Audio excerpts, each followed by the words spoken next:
หลวงปู่ศิลาทำไมดังแล้วเพิ่นดังคักๆนะดังแบบผู้แตกเลยเนี่ยคือคลิปใดคือเรื่องใดสินะ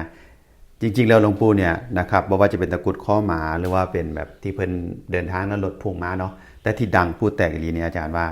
เป็นคลิปของโปรดิวเซอร์ยุ่งนะพี่ยุ่งนะที่เพิ่นจะไปกราบหลวงปู่จะไปเฮ็ดคลิปเป็นหลวงปู่แล้วระหว่างเดินทางไปเนี่ยเพิ่นแวะกินก๋วยเตี๋ยวแวะกินข้าวนะแต่ว่าเราอ่ะจะกินก๋วยเตี๋ยวแต่ว่าตอนนั้นน่ะหมอก๋วยเตี๋ยวเนี่ยมันยังบ่ฮ้อนเราก็เลยทางบริการโทรไปบอกฟ้าวมาได้หลวงปู่ออกมาแล้วสินะเราก็เลยมาเราเลยบ่ได้กินก๋วยเตี๋ยวกาแฟสั่งไว้ก็บ่ได้กินที่นี่พอเข้าไปหาหลวงปู่เห็นหลวงปู่ก็บอกว่าแต่งอันข้าวให้เรากินแน่แล้วบ่ได้กินก๋วยเตี๋ยวว่าท่านเพิ่นซื้อยุงเลยตกใจว่าเอ้าหลวงปู่ฮู้ได้จังได๋ท่านแล้วเราก็บอกว่าเอากาแฟให้เรากินน้ำโปรดิวเซอร์ยุงก็บ่ได้กินกาแฟสินะคือแบบหลวงปู่ฮู้ได้แหละทุกคนทีมงานก็ตกใจแบบคือหลวงปู่คือฮู้สินะโปรดิวเซอร์ยุงเราก็งงเนาะงงว่าหลวงปู่คือฮู้ว่าเราอ่ะสั่งก๋วยเตี๋ยวเราบ่ได้กินแล้วฟ้าวมาสินะแล้วหลวงปู่ให้แต่งข้าวให้นี่ล่ะคลิปสินะก็เลยดังคักบัดนี้หลวงปู่ก็เลยแบบโอ้เป็นที่เรื่องลือจากนี่แหละ